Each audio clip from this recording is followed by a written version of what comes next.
Ternyata bukan cuman foto ataupun video yang dapat dimanipulasi. Di era yang serba instan ini, kita juga bisa kena manipulasi. Keluarga Kecil Studio present. Assalamualaikum warahmatullahi wabarakatuh. Halo Sobat Keluarga Kecil Studio, dimanapun kamu berada, mudah-mudahan sehat selalu dan dalam lindungan Allah Subhanahu wa Ta'ala. Amin. Suka atau tidak, orang manipulatif itu ada di mana-mana, entah itu di lingkungan kerja kita, di lingkungan luaran rumah kita, bahkan bisa jadi di rumah kita sendiri, yang merupakan orang-orang yang sangat dekat sekali dengan kita. Siapa mereka? Bisa jadi pasangan Anda, anak-anak Anda, bahkan orang tua Anda sekalipun bisa disebut dengan orang manipulator. Lantas kita harus bagaimana nih? Tenang ya, kamu harus tahu dulu apa itu manipulasi.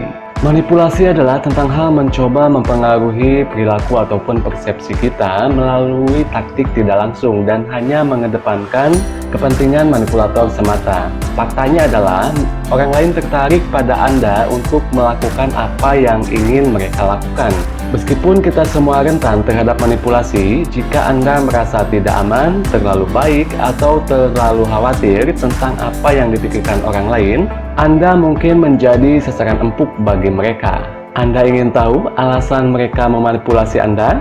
Alasan manipulasi terasa buruk karena Anda didorong ataupun ditipu untuk melakukan sesuatu yang tidak ingin Anda lakukan. Sebenarnya manipulasi ini emang sangat umum bagi kita semua, apalagi kalau misalkan mengenai pekerjaan dan juga di lingkungan sekitar kita ya, karena mereka selalu mempengaruhi persepsi kita dan juga mempengaruhi perilaku kita atas apa yang ingin mereka lakukan. Seperti contoh, kalau misalkan mereka menganggap pekerjaan ini lebih pantas ataupun lebih tertarik jika kita yang melakukan, pasti mereka akan memanipulasi Anda dan mengatakan bahwa manipulasi ini seperti doktrin ya, jika kalau kita pikirkan ataupun kalau kita pahami.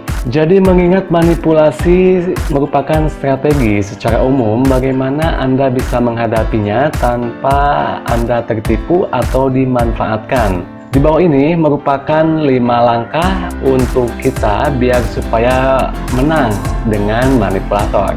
Kita saksikan sama-sama, yuk!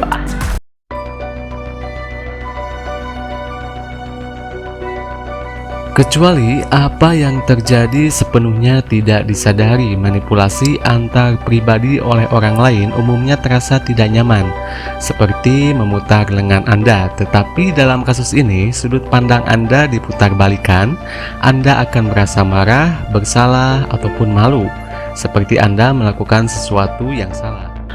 Perasaan tidak nyaman diibaratkan bel alarm berdering setiap pagi membangunkan kita, yang seharusnya memberi sinyal kepada Anda yang sedang dimanipulasi.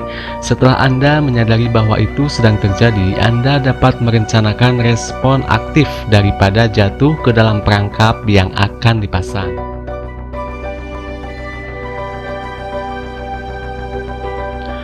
Dalam banyak kasus, cobalah Anda melihat dari berbagai sudut pandangnya. Cobalah untuk memahami perspektif orang lain. Mendengarkan tidak mengharuskan Anda melakukan banyak hal, tetapi memberi Anda kesempatan untuk memusatkan diri dan memiliki kemampuan luar biasa untuk membangun kepercayaan dan ikatan.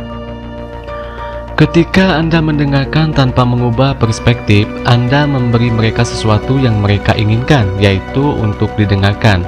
Memahami motif dan perspektif orang lain sebelum Anda menyajikan perspektif Anda penting untuk menyelesaikan situasi pada akhirnya.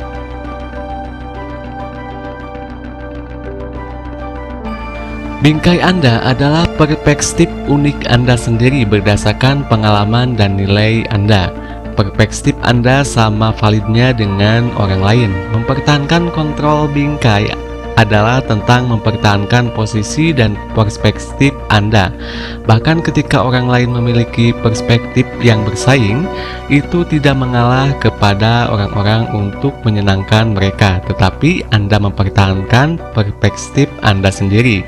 Dalam hal apa yang benar menurut Anda, jika Anda merasa bingung dengan orang lain atau pada posisi Anda sendiri dalam situasi tersebut, sangat dapat diterima untuk meminta waktu untuk memikirkan apa yang mereka katakan.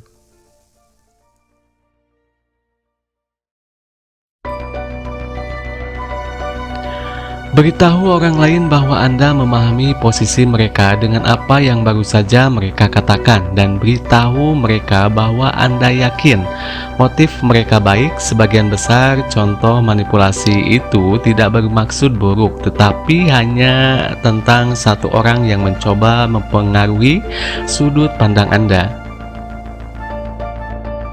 Orang tersebut bahkan mungkin tidak menyadari bahwa perilakunya dianggap manipulatif. Semua orang merasionalisasikan perilaku mereka.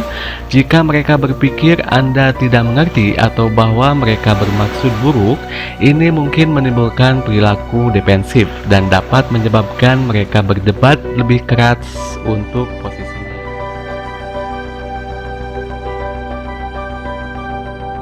Pihak lain bahkan mungkin tidak tahu apa sebenarnya sudut pandang Anda. Yang terbaik adalah menghindari kritik atau menyalahkan. Jika orang lain tidak dapat menerima sudut pandang Anda, lihat apakah Anda bisa setuju untuk tidak setuju. Yang penting di sini adalah Anda terlibat dalam dialog terbuka dengan orang tersebut tentang perbedaan perspektif Anda yang merupakan percakapan, bukan manipulasi. Anda dapat memilih untuk mengikuti pandangan mereka atau tergantung pada konsekuensinya. Anda dapat memilih untuk menjauh dari situasi tersebut. Bagaimanapun, Anda telah memberdayakan diri sendiri untuk membuat pilihan. Menariknya di sini, ketika orang tahu Anda tidak dapat dimanipulasi, Anda mendapatkan rasa hormat mereka. Tetapi yang lebih penting, Anda mendapatkan harga diri Anda sendiri.